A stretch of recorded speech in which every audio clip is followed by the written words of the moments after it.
So let's begin with an image taken from a book that you may perhaps have read, Into the Wild, which was made into a movie maybe about 10-15 years ago, based on an essay written by John Krakauer, which was published in like 1993, detailing events that had just taken place recently. So a word about the protagonist of that story and how it can be like brought to bear on the topic that we entertain together.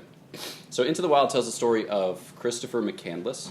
He was one of 8 children, one full sister as it were, or blood sister, and then 6 half brothers and sisters. He grew up in Annandale, Virginia. His father worked for the Jet Propulsion Lab, and he had a kind of normal suburban upbringing, himself very intelligent and very capable. He went to Emory University and was an honors graduate of the school in about 1990, I believe.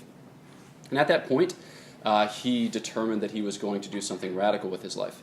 So upon graduating, he had told his parents that he would go back up to Annandale, spend some time with them, check in, but instead he just dropped off the grid. Now mind you, as you come to appreciate in reading the original essay, I think which is called Death of an Innocent, or Into the Wild itself, he's a very intelligent man, perhaps sometimes ideological or even demagogical, but very intelligent. He was very compassionate as well and concerned for the poor. He found it maddening. He found it distracting to even think that one could perish from starvation, especially in the United States, so close to many who had such material wealth. So he wanted to throw in his lot with the outcast, to somehow throw in his lot with the poor. And so in a way that's somehow reminiscent of the exploits of a George Orwell, he decided to live intensely as a kind of tramp. And so he began in 1990 tramping throughout the United States, sometimes living in cities, sometimes working his way through national parks or recreation areas, but always being radically unprepared and kind of abandoned to what we might call providence, but to what he called chance or fortune. So he spent over 2 years doing this, and during that time he had no communication with his family. And that for them was a source of great sadness. It's not so much that he spurned them as that he didn't think so much of them. He kind of neglected them. He was motivated in part by a desire to find lonely places where he might dwell in peace, undisturbed by the turmoil and the temptations of the world. The last trip that he took, his last tramping exploit, was in Denali National Park. He wended his way there from, I believe, one of the Dakotas. It took him about 10 to 12 days, taking trains, hitchhiking.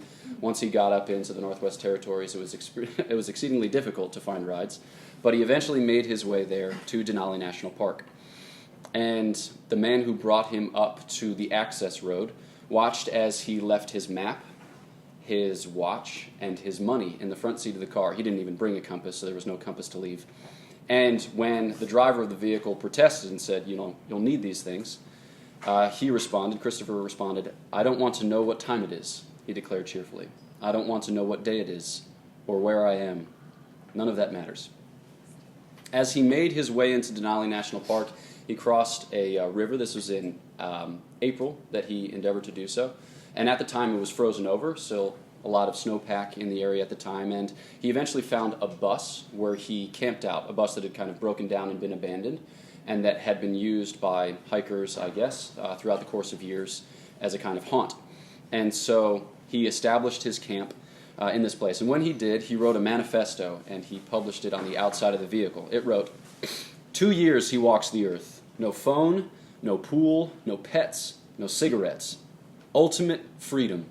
An extremist. An aesthetic voyager whose home is the road. Escaped from Atlanta.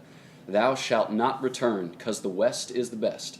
And now, after 2 rambling years, comes the final and greatest adventure, the climactic battle to kill the false being within, and victoriously conclude the spiritual pilgrimage.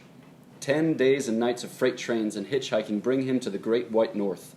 No longer to be poisoned by civilization, he flees, and walks alone upon the land to become lost in the world. So you get there a taste for his flair, his drama. It's exciting. It carries you away. So he spent over 3 months in the bush, subsisting on what he could hunt and what he could gather. And though he tried his hand at hunting and experienced some success, he was always in a bit of a caloric debt. So he would, catch small game, squirrels, grouse, He once shot a caribou, but was unable to maintain the meat well enough to actually use it for an extended period of time. But he was always below the level of flourishing, or he was always below the level of subsistence. After a couple of months, he was actually satisfied with his exploit, and he was content to return to civilization. But when he went back to the river, it was no longer ice-covered. Instead, it was swollen by all of the water from the snow melt, and he wasn't able to cross. It later came to light that he could actually have crossed about a quarter mile south because there was a small pulley that you could use to convey yourself across, but he didn't have a map, so he didn't know that. So he returned to his bus, and on the brink of starvation, he was kind of desperate, and he was more, I suppose, adventurous in the things that he would eat. And while he was accustomed to eat this one particular kind of plant, he ended up eating another particular kind of plant which looked a lot like it, but which was in fact poisonous. And so already in deep debt, he was paralyzed, he was unable really to marshal any strength, and he eventually suffered paralysis, and he died in the bus, only to be discovered 2.5 weeks later. It's interesting, when you read the report of those who found him, he had at one point like a 10-pound bag of rice and some supplies, but he was wildly underprepared, and he did so deliberately. On a couple of occasions, he had ventured into the Mojave Desert, and there he had lost some 35 pounds, and he became kind of energized by or proud of these exploits. But one thing that he did not skimp on was books. So in his 25, 30-pound pack, he brought 10 books with him, among which were a novel by Tolstoy, Gogol, Thoreau, Pasternak, Jack London. One of the last entries in his journal, which he kept pretty closely before the abortive attempt to return home, was a 2-word entry taken from the title of the Tolstoy work that he had brought with him, which simply read, Family Happiness. In one of the books discovered by his corpse, Dr. Zhivago, was found highlighted the line, Happiness is only real when shared. Happiness is only real when shared. So we take this image, or we take this story, because it sets before us a kind of problem. Modern man and woman share something of the radical isolation that Christopher McCandless sought purposefully to cultivate. And yet, modern man and woman are haunted by a similar fear that real life can only be discovered at a great cost. And the question is whether we are willing to endeavor that feat, or whether we will be consumed by our experience of isolation. So, perhaps on a somewhat lighter note, consult your own experience.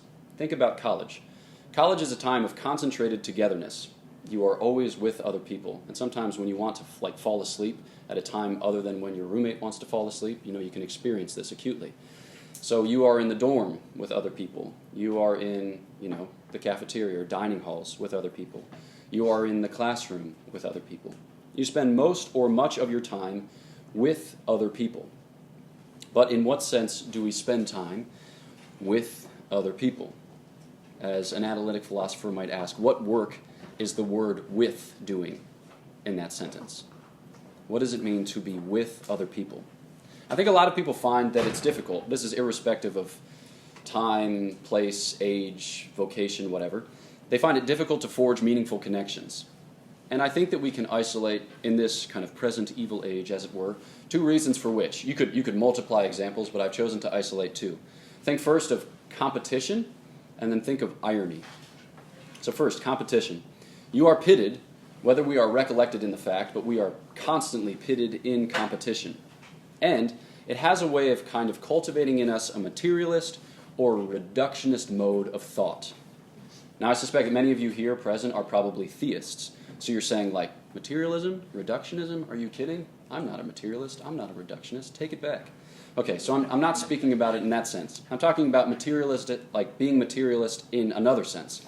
And I think we can simply express it in this way, that we tend to think of all goods as scarce goods. We tend to think of all goods as scarce goods. So think about how we treat time, for instance. I suspect that at a place like this, there is a high standard of hyper-efficiency which you are expected to recognize, realize, perform according to. So whether you are exercising or driving or walking to class, it is not sufficient simply to do the one thing. That would be a profligate waste of your time. No, you have to use the opportunity to check in with the people back at home whom you would otherwise neglect if it were left to you to sit in one place and call them. You have to listen to the podcasts, the kind of like lingua franca of contemporary conversation, right? You have to finish up your homework in as much as one can do so with a kind of jostle of steps on the way to class.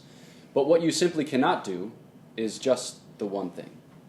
You simply cannot do just the one thing. Perhaps you've even maybe recorded lectures and played them while you sleep, for God forbid that you just do the one thing of sleeping. So we think of all goods as scarce goods. First, we talked about time. Second, excellence.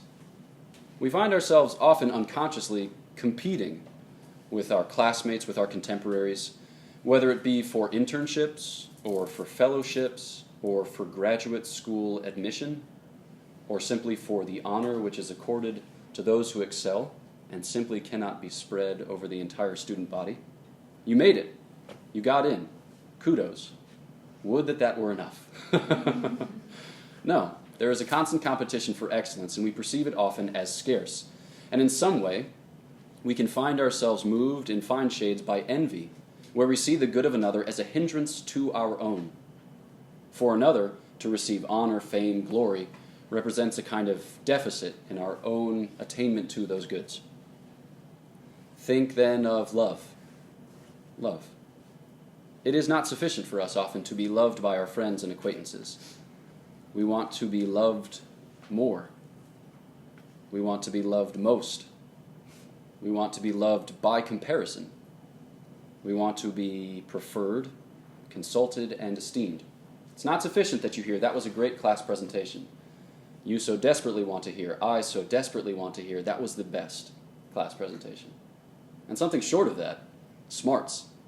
Because to be among the madding crowd, the common horde, this is detestable. So think of these goods, or we think of these goods, I suppose, as if they were material things.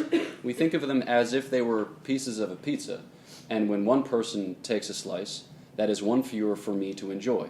Even if I can't eat all 8, and I am cognizant of the fact that I am not capable of such feats, it still hurts me to see those pieces depleted. So that's the first. We are pitted in constant competition, and it makes us materialistic and reductionistic in our thinking. Recall the theme is that happiness cannot be had alone, and we talked about Christopher McCandless as one who tried to endeavor happiness as a solitary project and came up against the recognition that it could not be accomplished.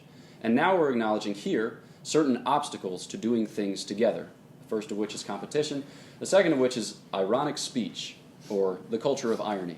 I think that we're kind of in a movement back to a sincerity of a sort.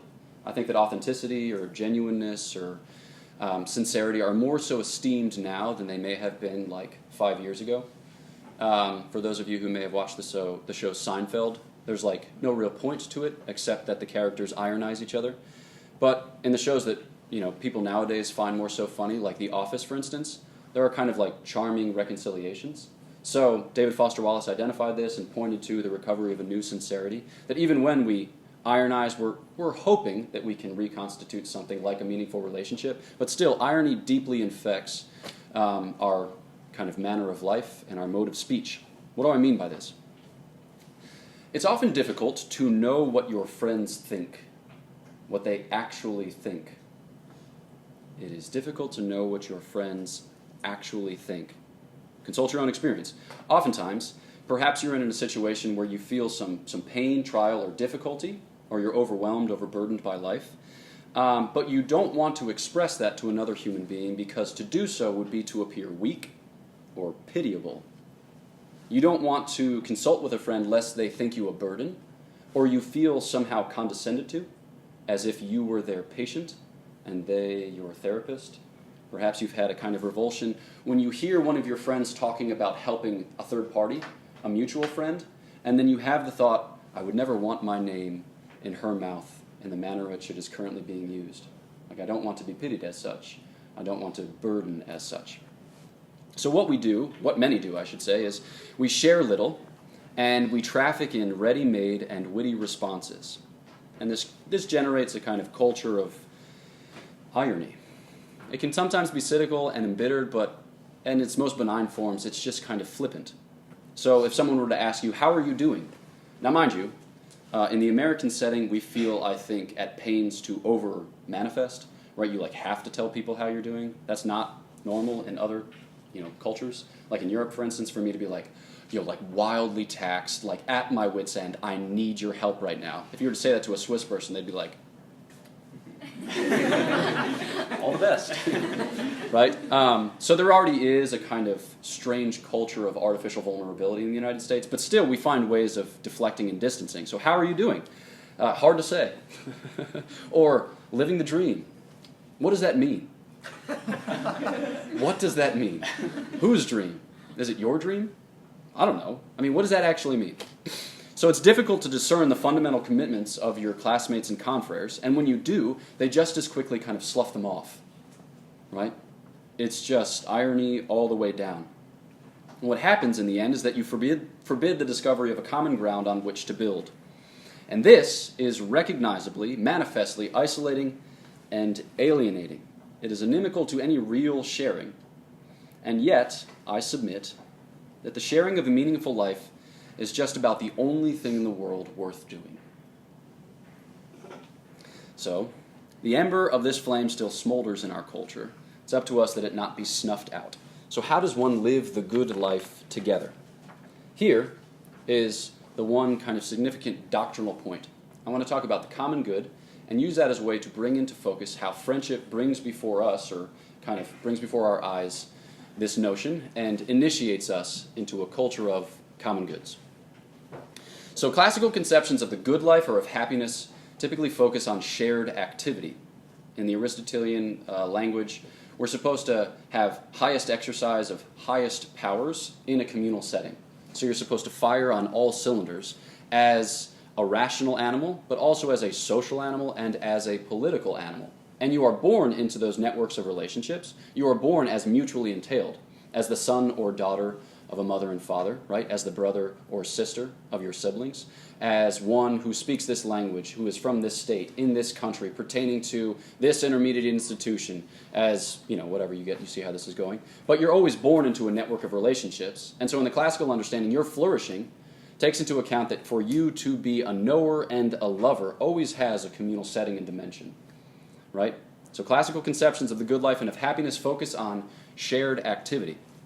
But our understanding of the common good has undergone pretty significant transformations in the last century, specifically because of totalitarianism and collectivism.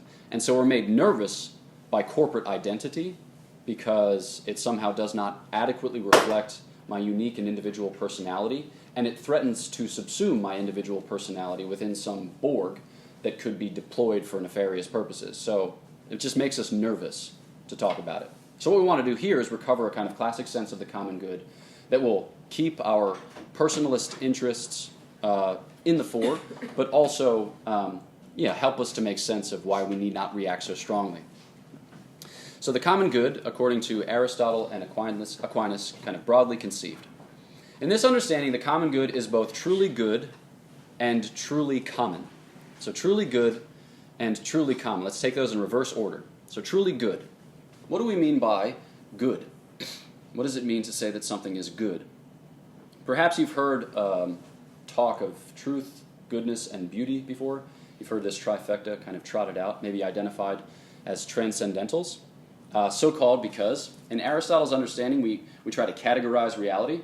So there are things, like substances, and then there are things which pertain to the things, which he calls accidents, right? So he kind of divides up reality where there are, there's rocks, there are trees, there are animals, to quote the movie Land Before Time 1, rocks, trees, spike, all pertaining to the category of things that do not fly.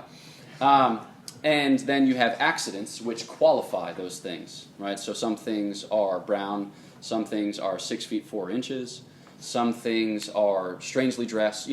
We make these accidental attributions. But what the transcendentals name are philosophical categories that go across all of these categories, something that we can find in all of these categories. So the typical description starts with being. Whether one is a rock or the relation of being the son of a father. There is being at stake. All right? And then from that, St. Thomas in his argumentation, the prima pars of the Summa Theologiae, he builds out his vision. So we attribute being to what is. And then from that, we make the determination that it is in a certain sense undivided. It has a kind of integrity. What he calls it a transcendental indivision, which is to say that it's this thing as apart from this other thing. And this he just refers to as unity. So what is also one.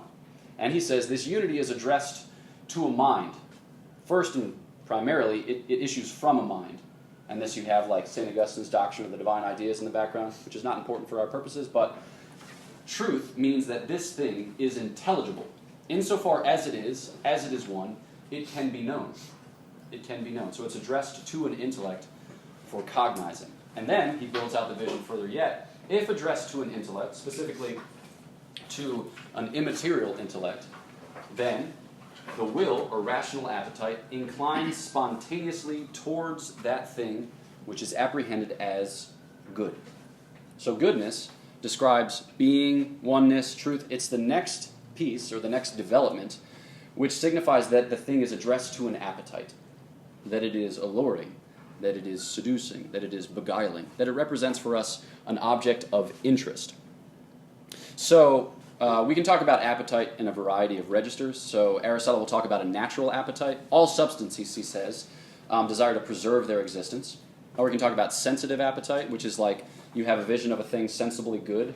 So perhaps it's food or drink or, like the propagation of the species through procreation and education of children. These things appear as good, and then they motivate a sense response.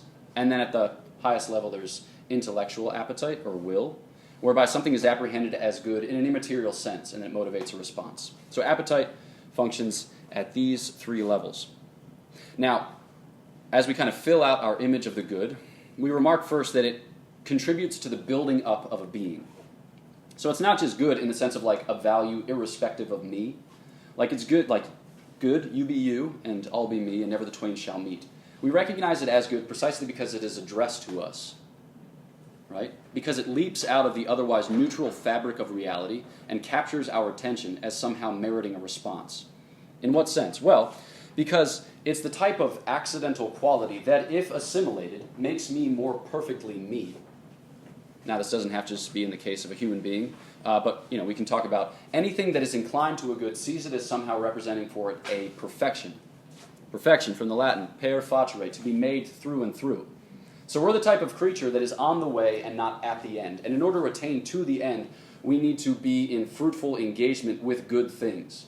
Which is to say that we will not just spontaneously or automatically become good.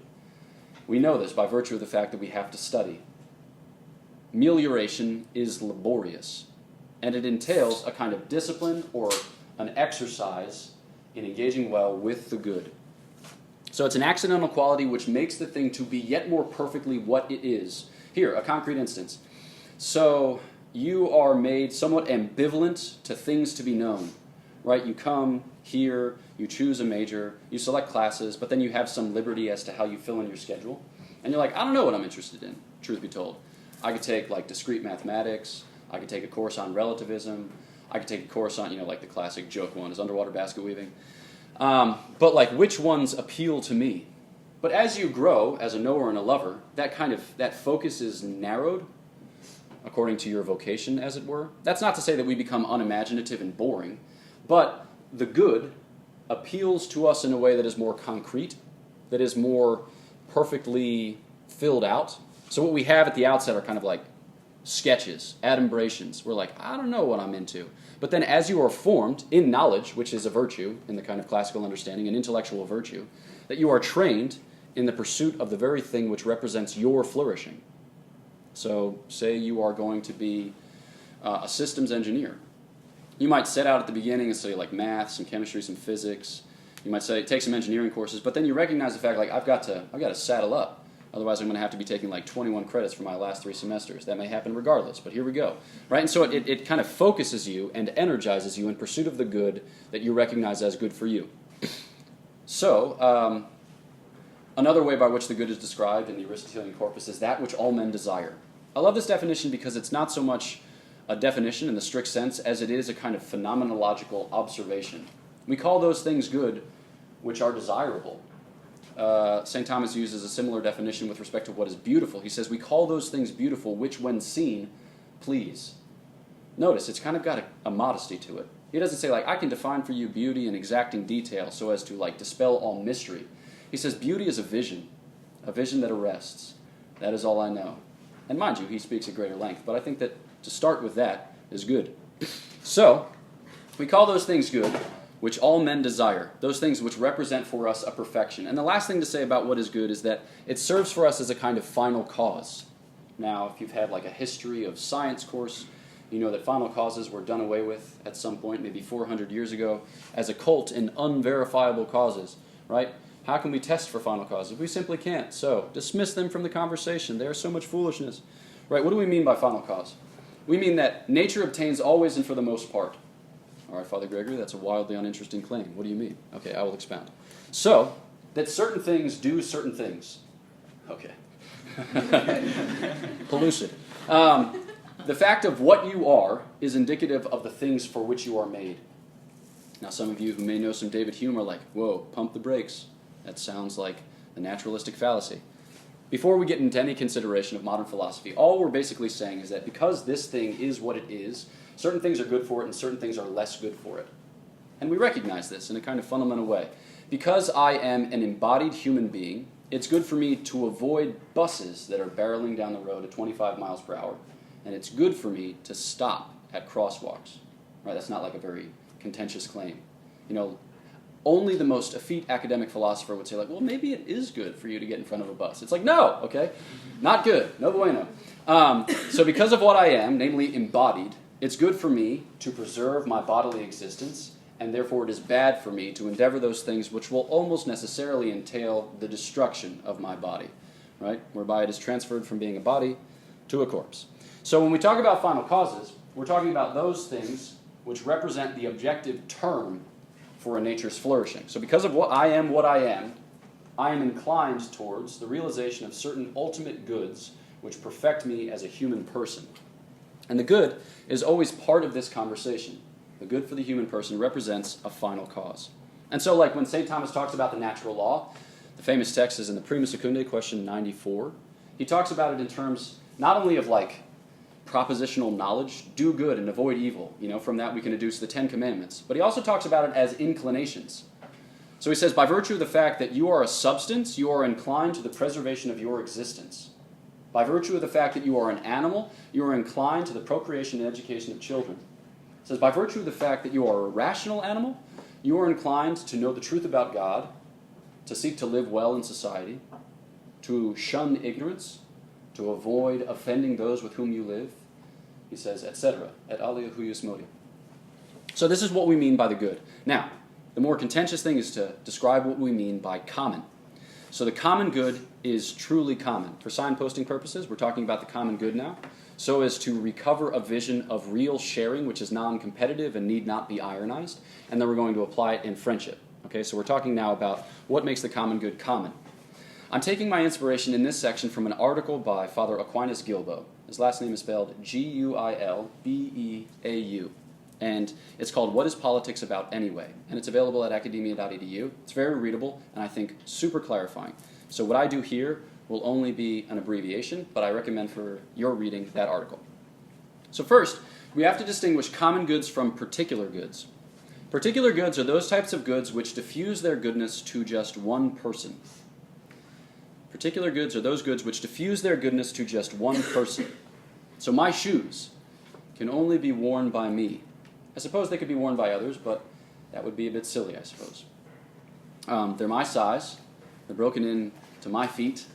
They smell like me. As a result of which they appeal to no one else. So, just my shoes. My shirt. My train ticket. There are certain things that in being yours, they are solely yours. They diffuse your goodness only to you. And as a result of which, they are necessarily alien to other persons. I think we have a sense of how this works. Now, common goods. Common goods are goods that diffuse their goodness to many persons. They represent the good of many persons at once, simultaneously. By being the proper good of being one person, it's not prohibited from being the proper good of another person. So the good can even be amplified by common participation. So think about it in terms of the family. Is the good of the family somehow diminished by the addition of children? No. Think of the radiant face of a mother when holding her firstborn. It is enriched beyond measure.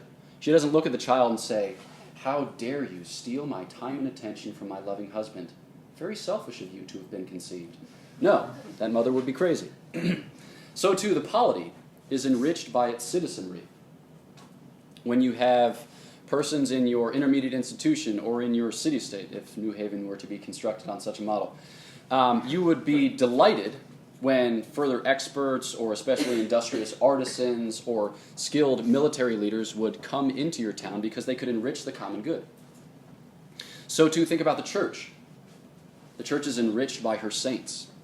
Over 10,000 canonized saints. And it's not as if when another saint is canonized, all the ones in heaven are like, "Oh my gosh. Blessed God to go around. Rats," if they were to speak in such terms. Right? So when, please God, St. Pier Giorgio Frassati, preview of coming attractions, is canonized, St. Therese is going to be laid up in her heavens thinking like, "You exhaust me." No. She'll be very delighted. All right, so they diffuse their goodness to many persons, and they are the good of many persons at once. Now, the next thing to describe is that they are an indivisible whole and not a divisible sum. Again, they are an indivisible whole and not a divisible sum, which is to say that they are one thing, not just a heap of junk. So the examples that Father Aquinas gives in his article are of a reservoir, a candy jar, and a pension fund. These are anti-examples, by the way. He says, a reservoir is only a common good in a certain sense, but not in the truly transcendent sense. Why? Because when you partake of it, when you have water from it, it's diminished. When you use that water, it was formerly common, but then it's arrogated to your use and can never be shared by another. So too the candy jar. You have the candy jar at the doctor's office. Somewhat strangely, always at the dentist, there are dum-dums. You're like, this is counterproductive. Right? So when you reach your hand in, that's something that's available for common use. But when you pull your hand out with a dum-dum, that will just be yours unto ages of ages. But in a pension fund, you would pay in to a large pot of money. This is a prudential advice. Never leave a pot of money in someone else's care. You pay into a pension fund, and at the end of your time of having paid in for X number of years, then you would take out for your years of retirement. But when you do take out, it ceases to be common. It ceases to pertain to the many. It becomes yours. Only you can spend that money, and only you can enjoy the goods purchased by that money. So, this is what we mean by a divisible sum. By contrast, a common good in the true sense is an indivisible whole. So it is not diminished by participation. Rather, it possesses a unity, a oneness, a wholeness that diffuses itself universally. And this, Aristotle and St. Thomas describe as a whole of order. Okay? A whole of order. Here we can distinguish it from other kinds of wholes. So on the one hand, you might have a quantitative whole, right? So like a carton of ice cream. It's a whole thing, in as much as, Ben & Jerry's has very deliciously packaged it for you in a nice fistful size pint, so that way you can eat all of it while only using one hand and your teeth. Right? But it's only a whole in a limited sense, in as much as these things are collected in one place, they have the same identity, but when you take your first big bite of the tonito, then it's not as if the thing changes its constitution. It's all still, tonito ice cream, just some of it is now in your mouth, and then the rest remains in the carton. So it's a quantitative whole. Also that you have what we would call substantial wholes, and here you can think of like organic wholes, so like a plant or a tree or a human person. Their parts don't retain their identity when they are pulled away, as it were. So when you die and the body separates from the soul, you don't have a human person remaining. You have a corpse and a separated soul. So the kind of work that's being done there in integrity or in unity is one of making the one thing to be, but if you lack that unity, then you really don't have the thing at all. So these are two kind of, one side of the spectrum is this strong unity, right, of a substantial whole. On the other end of the spectrum is the kind of weak unity of a quantitative whole. In between, we have what we would call a whole of order. Whole of order is a kind of accidental unity, and effectively what it is a relation of relations. So the persons in the family, or the persons in the polity, or the persons in the church are related to each other, and the relation of the relations constitutes a kind of moral personality, right? So there's something there. And you can think about it in terms of like a family, for instance. When you have a family, there's a real, tangible, palpable sense of a common good that arises in light of the intrinsic ordering of the persons. But say the parents are divorced, it's not as if the mother walks away with half of that and the father walks away with half of that. It's that they walk away with none of it. So if the relations no longer obtain in the way that they once did, then it is lost. But what you have effectively is a relation of relations. So this is what we mean when we describe a transcendent common good that is truly good, truly common, not diminished by participation of its members, but rather increased thereby. Now, for our final point, heaven and friendship. What we're talking about is the fact that happiness cannot be had alone. And in order to kind of bring that home in a way that is especially urgent or especially, clear, we can talk about the final or ultimate horizon of happiness, and namely the life of heaven as it's revealed in Christian revelation. So what we hope for on this vision is a loving vision of God which represents the perfect fulfillment of your powers, to know perfectly, to love perfectly, to fire on all cylinders, to be wholly and entirely the very thing which you were made to be, and to do so without fear of loss or diminishment, without any boredom, but to be given to it and to be received by it, to possess and be possessed in what St. Augustine calls an eternal sunrise, whereby we sing day and night, Amen, Alleluia. An image that's used to describe heaven in the Scriptures is of marriage. Okay, marriage. We are told that in heaven you will neither be married nor given in marriage. The reason for which is because in heaven you will be wed directly to God. You will be wed directly to God. Each and every human heart will be wed directly and immediately to the God by whom she knows herself to be loved. So, in heaven, what we await is the end of the imperfection of the virtues and of the mediation of the sacraments. Basically, everything that we have here, which is only provisional, will be abolished by the overabounding life of God. We will swim in what St. John Damascene calls an infinite ocean of substance. So when you think about faith. Faith is not vision, right? It's knowledge at a distance. It's knowledge by testimony. It's the evidence of things unseen, right? But faith will give way before vision, and so there is no place for faith in heaven. So too you can think of hope. Hope is the confidence that God will give eternal life because he is omnipotent and merciful. It's a kind of trust. But in heaven there will be no need for trust because the very thing for which we hope will be possessed. Charity will abide. That's a different story. But think also of the sacraments. The sacraments are signs of sacred things making men holy, says St. Augustine. So they're signs, and by signifying, they mediate a grace. But you do not need signs to point to realities when you are consumed by, given wholly unto the realities. So in heaven, there will be no need for sacraments, one of which is marriage. And think about it. Marriage signifies the love of Christ for his church, says Ephesians 5.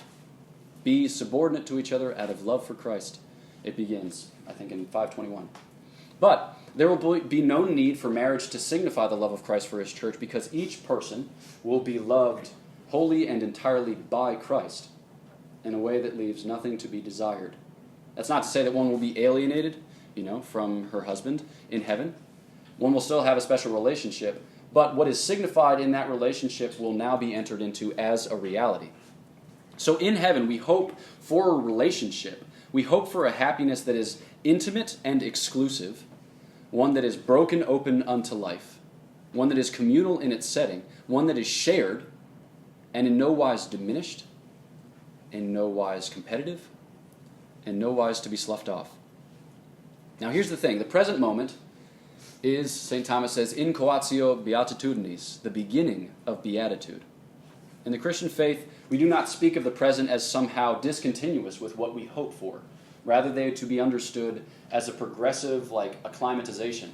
Heaven is a place of rarefied air, and on earth we are meant to acquire the lungs with which to breathe therein. That's to speak somewhat improperly and analogically. But we do not profess some kind of strange delayed gratification, like deny yourself all kinds of things here and then indulge in them in wild ways in heaven. That would be kind of bizarro.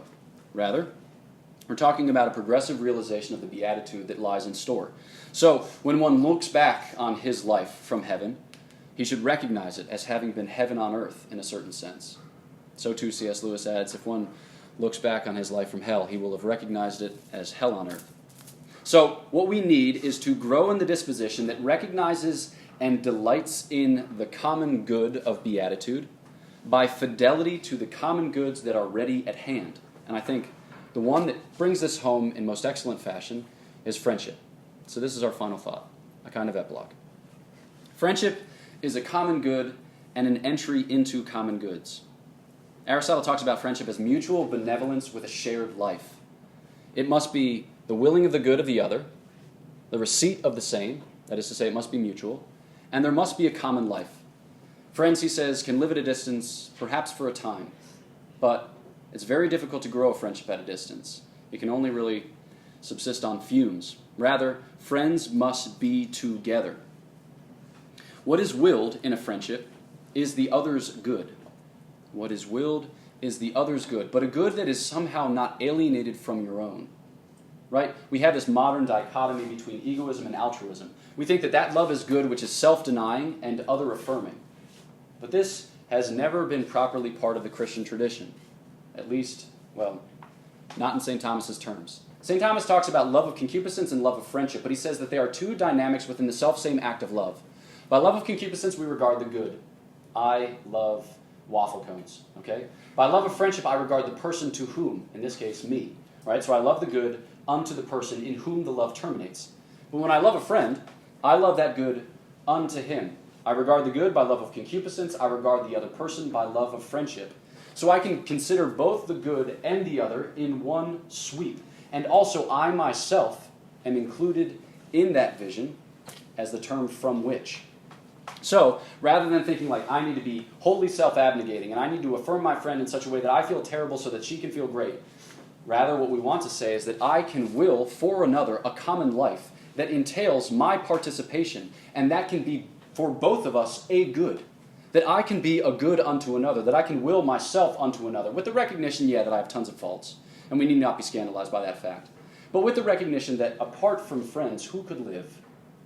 And that we are thrown in together, we share a common lot, and that the thing willed is a common life, which makes of this present evil age something bearable, something even good, perhaps. So, what I see then in this vision is another as bound up with my own good. And this is what Aristotle means by identifying the friend as another self, not as an egotistical extension of my own personality, but rather as someone so intimately bound up with me by virtue of his or her common nature that I bleed into her and she bleeds into me. So I do not think so much about counting whether I have called first or she has called first or how long it's been since the last time she initiated some kind of shindig and blah, blah, blah. Instead, I think about the fact that my good is so deeply and intimately bound up with his or hers that apart from that person, I could not make sense of my life. To deny that friendship would, in a certain sense, to be regressing in my humanity. This, I think, is what we mean by saying that friends make life possible. One of my favorite authors is G.K. Chesterton. He writes a lot of things. Some of them are comprehensible. Others are less so. One of the least comprehensible is The Man Who Was Thursday, which is perhaps his most famous novel. I've read it a couple times, and I still have no idea what it's about. But there are parts of it that I like a lot, so I'll now recount one of them for you. It tells the story of a man named Gabriel Syme, who's a police investigator, and he infiltrates the Hierarchical Council of Europe, on which council sit 7 men. And he thinks that they're all anarchists, because he's joined this in bad faith. He's assuming that they joined it in good faith. But at a certain point, he realizes that one of them is also a policeman, and this for him is the source of great joy.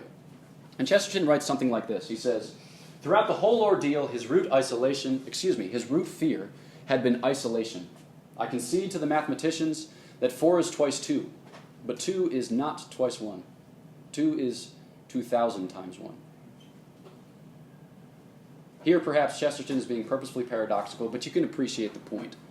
That the difference between not having a friend and having a friend is not like the difference between being like kind of productive and then twice as productive. It's like the difference between being alone and having the prospect of a real happiness. And so as we gaze upon our friendships, we do so with that disposition.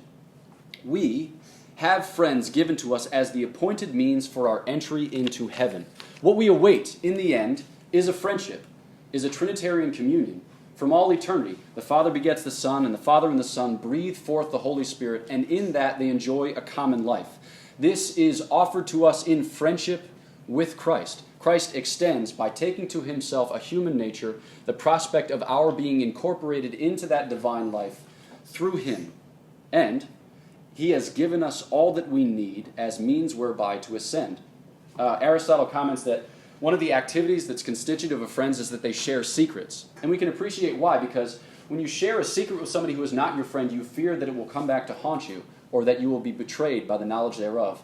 But with your friend, you do not fear that, because in a certain sense, the secret has not left yourself. Your secret has remained with you. And that person is a part of you, and you a part of them. You are possessed by them, and they possess you. The Lord Jesus says in John 15:15, I no longer call you slaves, but friends, for I have shared with you everything I have from my Father. The Lord makes us to be his friends by constituting a common life in beatitude by virtue of the grace that he affords, and by sharing with us the secrets of the triune life. So, in conclusion, our crisis in living the good life is a more fundamental crisis in commonality. The obstacles seem insurmountable when life places myriad demands, but if our ambitions have us at a distance from the beloved, then they must be subjected to revision.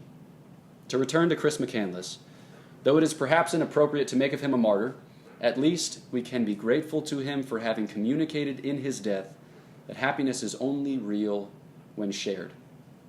Thankfully, this is a revelation for which we need not die, for Christ himself has died that we need never live apart. Thank you.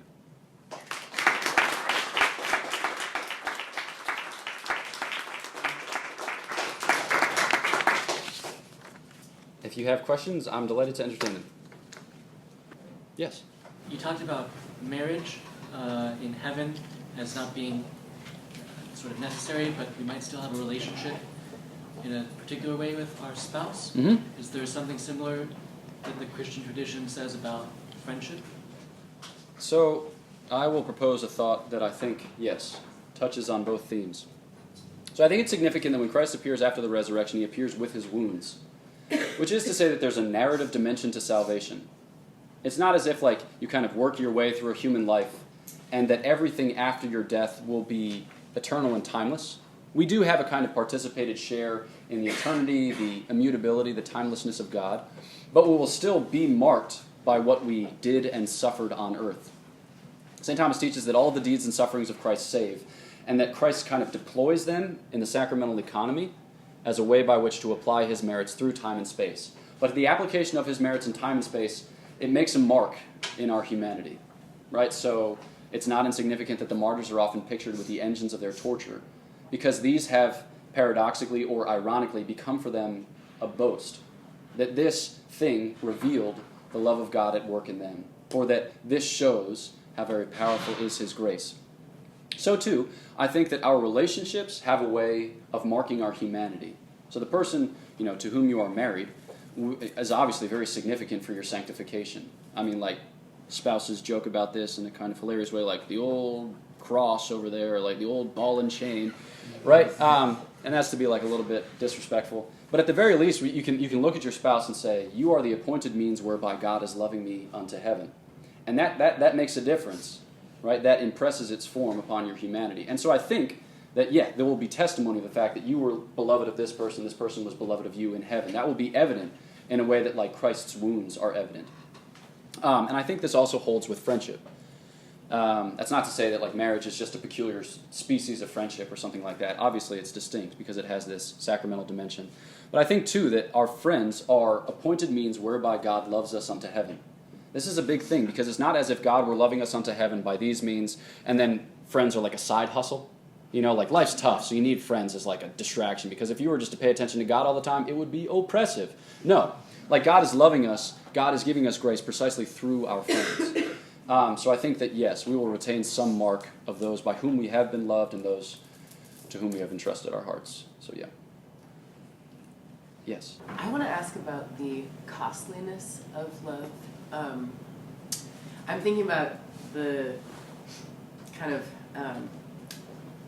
there's one way of talking about the costliness of love that uses terms of emotional labor. Mm-hmm.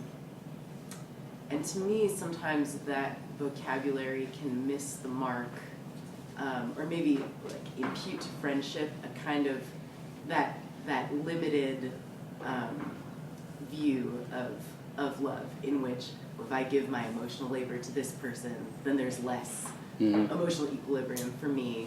And like, yes, we should set boundaries, but Yeah. you know, it seems that there's maybe something missing there. And at the same time, there is like a costliness or a sacrificial quality to loving other people well. So how would you invite us to think about that dynamic? Sure. I'm going to give a concrete instance and then maybe universalize based on that concrete instance.